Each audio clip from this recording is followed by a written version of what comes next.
Et donc, en fond, pour revenir à la sagesse, eh ben, la sagesse, c'est exactement ça. C'est apprendre, par la réflexion, à comprendre que nos désirs sont toujours insatisfaits et qu'à un moment donné, il faut apprendre à se satisfaire des choses telles qu'elles sont et à mettre son bonheur non pas dans l'acquisition de nouvelles choses, de plus de reconnaissance, de plus d'objets, de plus de confort, mais mettre notre joie et notre bonheur dans simplement l'être, dans le savoir-être. Et se dire que plus on apprend à savourer la vie, plus on est heureux. Et il n'y a pas besoin de grand-chose pour apprendre à savourer la vie. Il n'y a pas besoin d'être très riche pour apprendre à savourer la vie. Vous pouvez vivre avec peu de choses et vous émerveiller de chaque chose. Vous pouvez vivre avec beaucoup de choses et vous émerveiller de rien. Et ce qui vous rendra heureux, c'est l'émerveillement. C'est la satisfaction que vous serez trouvé dans chaque expérience. Imaginez que vous vous levez le matin, que vous prenez le temps de savourer la douche que vous prenez. C'est un bonheur extraordinaire. Quel plaisir, là, une douche, de se dire on a de l'eau qui coule, qui est chaude, ça nous fait du bien, ça fait du bien à notre corps, mais il faut le conscientiser. Il faut être présent. Et puis après, vous prenez votre thé ou votre café. Mais quel bonheur qu'on aime ça. Mais il faut le savourer, il faut le conscientiser. Et puis après, vous marchez dans la rue. Vous pouvez être préoccupé par tout ce que vous avez à faire, vous pouvez téléphoner, aucun plaisir. Vous pouvez regarder la beauté du paysage. Et quand on vit à Crans-Montana, on a de la chance. Regardez un visage, le visage d'un enfant qui vous sourit. Regardez le visage d'un vieillard qui est beau. Regardez un rayon de soleil. Et bien, ça vous met de la joie dans le cœur. Et on peut faire ça toute la journée. Tout ça nous est donné gratuitement. Il suffit simplement d'avoir la conscience de savourer la vie à chaque instant. Parce que si vous attendez qu'il y ait un drame pour savourer la vie, ce qui arrive très souvent, très souvent, c'est parce qu'on vit un drame qu'on commence à prendre conscience que la vie est précieuse et qu'il faut prendre le temps de la savourer à chaque instant. C'est la fameuse phrase de Prévert que je trouve merveilleuse. « J'ai reconnu le bonheur au bruit qu'il a fait en partant. » Ben, n'attendons pas de reconnaître le bonheur au bruit qu'il a fait en partant. Reconnaissons-le tous les jours, à chaque instant, chaque fois que nous avons un ami qui nous téléphone, nous avons le visage d'un proche qui est auprès de nous, que nous faisons une lecture qui nous touche, il y a tellement d'expériences que nous pouvons faire qui peuvent nous rendre heureux, sauf que au lieu de les savourer, eh ben, nous les faisons en pensant à autre chose. Nous faisons plein de choses à la fois. Nous sommes tout le temps préoccupés. Nous sommes tout le temps stressés. Et donc, c'est pour ça que la vie est courte, elle passe très vite. Je vous invite vraiment à essayer de prendre le temps de savourer les moments de bonheur, de plaisir, de petits plaisirs, de menus plaisirs qu'il peut y avoir tous les jours qui vous soient offerts gratuitement. Vous n'avez pas besoin de dépenser une fortune pour avoir du plaisir. C'est donné tous les jours. Simplement, il faut savoir le regarder. Il faut savoir l'apprécier. Il faut savoir le goûter. Et beaucoup de gens ne le font pas. Parce qu'ils sont tout le temps en train de penser à autre chose. Ils sont préoccupés, ils ont un regard négatif. Vous savez que spontanément, on retient plus le négatif que le positif. C'est inscrit dans nos gènes. Parce que quand on était des hommes des cavernes, il valait mieux se souvenir des dangers. Quand vous rentrez dans une grotte pour la première fois et que vous vous faites manger le bras par un ours, il faut s'en souvenir. Parce que la deuxième fois, vous allez prendre des précautions pour aller dans une grotte. Et donc, notre cerveau archaïque, reptilien, a appris à mémoriser tous les problèmes pour être sûr qu'ils ne se reproduisent pas. Et on continue avec notre mental à mémoriser tous les problèmes. Et du coup, spontanément, on se souvient de tout ce qui ne va pas. Et quand on s'endort le soir, on s'endort avec les soucis, la rumination de tout ce qui n'a pas été dans la journée. Et on dort très mal. Eh bien, faisons l'inverse. La conversion philosophique, c'est de ne pas être mu par notre cerveau reptilien, mais consciemment de faire un acte où on décide de mémoriser les choses positives de notre vie. Ça commence par conscientiser chaque moment agréable. Je bois un verre d'eau, je le bois en conscience. Et du coup, c'est extrêmement agréable. De conscientiser tous ces moments positifs et le soir, avant de s'endormir, consciemment, de se souvenir des meilleurs moments de la journée. Ben, vous allez beaucoup mieux dormir. Et ça, c'est lié à une conversion intérieure. On décide d'avoir un regard positif sur la vie, constructif, et pas simplement d'être dans la rumination, tout ce qui va pas. Alors je dis ça en Suisse, je vous avoue que quand je le dis en France, ça a beaucoup plus d'utilité, parce que les Français sont toujours insatisfaits. Je pense que les Suisses sont un peu plus satisfaits de leur sort. Ils vivent dans un bel endroit, dans un plus petit pays, dans lequel il y a franchement, c'est plus facile de vivre en Suisse. Et surtout, j'ai remarqué qu'il y a quand même des pays, et pas que la Suisse, hein, il y a pas mal de pays dans le monde où on voit les choses plus positivement. En France, moi je suis né dans un pays, alors je suis hyper optimiste, qui est le plus pessimiste du monde. Et donc je me heurte en permanence à des gens qui disent « tout va mal ». Et je leur dis « mais tout va mal, mais allez à Bali. C'est un pays merveilleux, ça vous fait rêver, etc. et tout, mais si vous êtes au chômage à Bali, pas d'indemnité.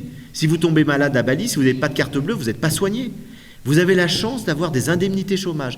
Vous avez la chance d'avoir un pays qui prend en charge un tas de choses. Vous avez la chance d'avoir une sécurité sociale gratuite, une éducation gratuite. Mais de quoi vous vous plaignez ? Donc les Français sont nés pour se plaindre. Et ils ont un travail philosophique très important à faire pour arriver à ne plus se plaindre de tout. Vous savez la différence entre les Américains et les Français, vous allez aux États-Unis, vous voyez quelqu'un, vous dites comment ça va ? Oh, great, amazing, c'est toujours parfait. C'est un peu suspect. Vous allez en France, comment ça va ? Oh, bah, ça peut aller. Donc, on est dans l'extrême inverse. C'est les deux pays les plus extrêmes. Les uns, ils sont radicalement optimistes et des fois, c'est un peu fatigant. Les autres, ils sont radicalement pessimistes et des fois, c'est un peu fatigant. Donc, finalement, la Suisse, c'est l'entre-deux, c'est très bien. Les Canadiens aussi. Les Canadiens, c'est l'entre-deux. Ils ont pris le meilleur de la culture française et le meilleur de la culture américaine. Donc, ils sont optimistes comme les Américains, mais pas aussi naïfs. Ils n'ont pas ce côté tout le temps, tout va bien, même quand ça va mal. Donc finalement, je trouve que c'est bien de trouver un équilibre. En tout cas, ça me paraît très important, pour en revenir à mon sujet, d'essayer de changer son regard. Et la sagesse, c'est pas simplement subir la vie. On subit tous la vie spontanément. Il s'agit de la vivre de manière consciente, en orientant son regard, de manière à ce que nos pensées, de manière à ce que notre regard nous permette d'accueillir la vie le plus positivement possible. C'est-à-dire de manière à ce que ça nous mette dans la joie, quoi qu'il arrive. Et il y a un conte que j'aime beaucoup qui nous le dit d'une autre manière, c'est un conte soufi, qui nous raconte qu'il y a un étranger qui arrive dans une ville, et dans cette ville, il connaît personne. Alors il voit un vieux sage assis à la porte de la ville, et il lui pose la question, dis-moi vieil homme, comment sont les gens dans cette ville ? Est-ce qu'ils sont gentils, méchants, etc. Et vous savez, quand vous posez la question à un sage, il ne vous répond jamais. Il vous retourne la question. Et donc le sage lui retourne la question, dis-moi, étranger, comment sont les gens dans la ville d'où tu viens ? Et l'homme lui répond, très méchant, très désagréable, c'est pour ça que je suis parti. Et le sage lui répond, ben ici c'est pareil. Alors le type est complètement désabusé et dit, mais j'ai pas de chance, partout où je vais, les gens sont méchants.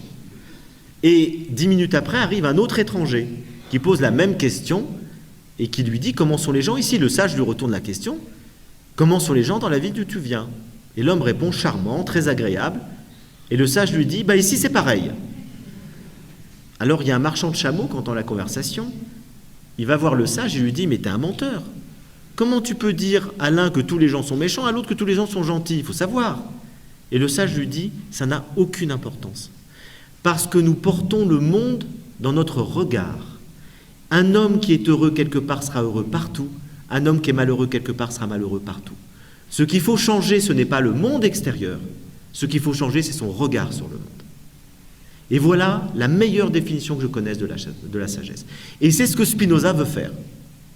Spinoza, à la suite des stoïciens, à la suite d'Épicure qu'il a lu, qu'il connaissait, il a envie de se lancer dans une aventure philosophique qui lui permettra d'atteindre un état de joie intérieure permanent, quels que soient les événements, et sa vie commence dans la douleur, sa vie commence dans les difficultés. Il est pauvre, il est dans une rupture amoureuse, il est rejeté par sa communauté, il a un courage extraordinaire, il refuse tous les compromis, il refuse de faire des compromis. Vous savez que dans sa communauté juive, on lui a proposé de l'acheter.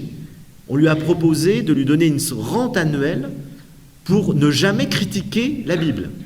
Il refuse. Il refuse de se convertir au catholicisme pour épouser la femme qu'il aime. Donc c'est un homme intransigeant avec la vérité.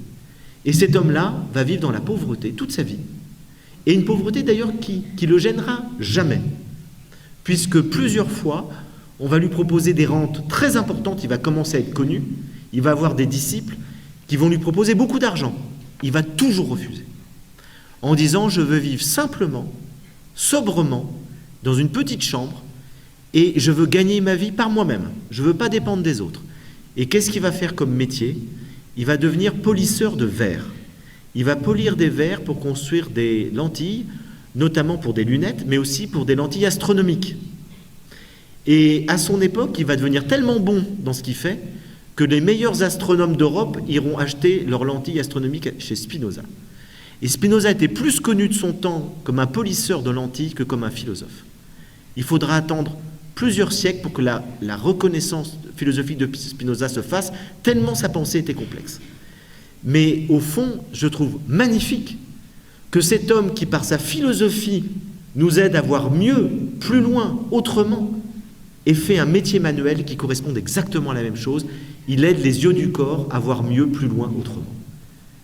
Il y a une cohérence totale entre son métier manuel et son aspiration philosophique. Et Spinoza, il change complètement notre regard. Il change complètement notre regard. Il nous aide à voir complètement autrement le politique, le religieux, l'être humain, l'éthique, l'anthropologie. C'est un philosophe révolutionnaire. C'est un tournant dans l'histoire de la philosophie. Et il faudra, je vous dis encore une fois, des siècles pour l'intégrer. Et donc Spinoza, là où il est passionnant, c'est que déjà, c'est le premier philosophe des Lumières. Un siècle avant Voltaire et Kant, il nous dit « Le meilleur régime politique qui soit, c'est un régime qui sépare le politique du religieux, donc laïcité, et qui favorise la liberté de conscience et d'expression dans un état de droit avec un vote démocratique. » Donc il a tout défini de notre politique moderne au XVIIe siècle. Mais là où Spinoza est encore plus intéressant, c'est que non seulement c'est le pionnier des Lumières, mais il va beaucoup plus loin que les Lumières. Parce qu'il ne se contente pas de nous dire qu'il faut un régime politique démocratique qui respecte la liberté de conscience et d'expression. Il nous dit, pour que la démocratie et que ces régimes politiques fonctionnent bien, il faut aussi que les individus soient responsables. Il faut qu'ils soient éduqués. Il faut qu'ils soient dans la connaissance. Il faut que leur raison se développe. Il ne faut pas qu'ils restent mus entièrement par leurs affects, par leurs émotions, par leurs passions, et notamment ce qu'il appelle les passions tristes, la colère, la peur, la tristesse, la jalousie, l'envie, le ressentiment, la honte, la culpabilité. Toutes ces passions tristes, nous dit-il, ce sont des passions qui rendent les gens malheureux, et ce sont des passions qui empêchent le bien commun, qui nuisent au bien commun. Et donc, pour que nos démocraties modernes fonctionnent bien, Spinoza nous dit, il faut nous libérer de l'esclavage de nos passions. À quoi ça sert de donner une liberté politique aux individus pour qu'ils puissent s'exprimer librement, choisir leur vie, choisir leur métier, choisir leurs croyances, etc., si en même temps, ils restent entièrement esclaves de leurs émotions, de leurs affects, de leurs peurs, de leur colère, etc. Et donc Spinoza, c'est le philosophe de la libération politique et intérieure. Il dit « nous sommes des esclaves ». Et il est encore pire d'être l'esclave de ses passions que d'être l'esclave d'un tyran. C'est encore pire, parce que c'est une soumission volontaire et inconsciente. C'est-à-dire qu'à la fois, nous acceptons cette soumission, et à la fois, nous n'en sommes pas totalement conscients, parce que nous pensons être libres. Et c'est ça qui est passionnant chez Spinoza. C'est que c'est aussi l'ancêtre de la psychologie des profondeurs. Il est le premier philosophe à nous dire « nous sommes entièrement mus par nos affects inconscients. Nous croyons être libres, alors que nous agissons pour des raisons inconscientes qui nous échappent. Et en fait, ce sont nos désirs et nos émotions qui guident notre vie. » Il a cette phrase extraordinaire, nous ne désirons pas une chose parce qu'elle est bonne, mais nous l'estimons bonne parce que nous la désirons. Il renverse complètement la problématique classique de la morale, qui consiste à dire depuis Platon, il y a des choses bonnes en soi qu'il faut désirer. Et Spinoza nous dit pas du tout. Tout part du désir. Le désir est l'essence de l'homme, nous dit-il. Le désir est l'essence de l'homme. Le désir est fondamental. C'est ce qui fait le plus profond, le plus, je dirais peut-être la chose la plus radicale de notre humanité. Nous sommes des êtres de désir.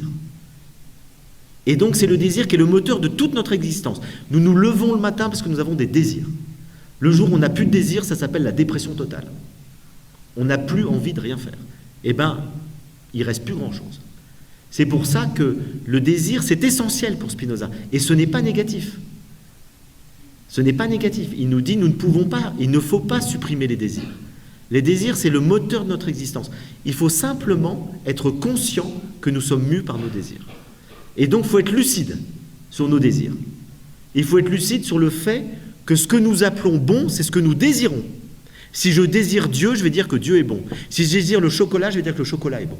Mais il y a des gens qui n'aiment pas le chocolat, qui n'aiment pas Dieu, parce qu'ils n'en ont pas le désir. Tout part de notre désir. Et donc, il dit une vérité très profonde, c'est que nous sommes d'abord gouvernés par nos affects. Ce qu'il appelle les affects, affectus en latin, c'est à la fois les émotions, les sentiments et les désirs. C'est-à-dire tout le domaine psycho-affectif. Et il nous dit, les affects sont premiers et ils sont accompagnés d'une pensée, d'une idée. Et nous avons des idées adéquates ou des idées inadéquates, c'est-à-dire des idées vraies, fondées sur la raison, et des idées fausses fondées sur l'imagination. Et donc, en fait, le but de l'éthique de Spinoza, c'est que nos affects, qui sont fondamentaux, qu'on ne pourra jamais supprimer, soient accompagnés d'idées adéquates. Autrement dit, que nous arrivions à avoir des émotions fondées sur des choses vraies et pas sur des illusions.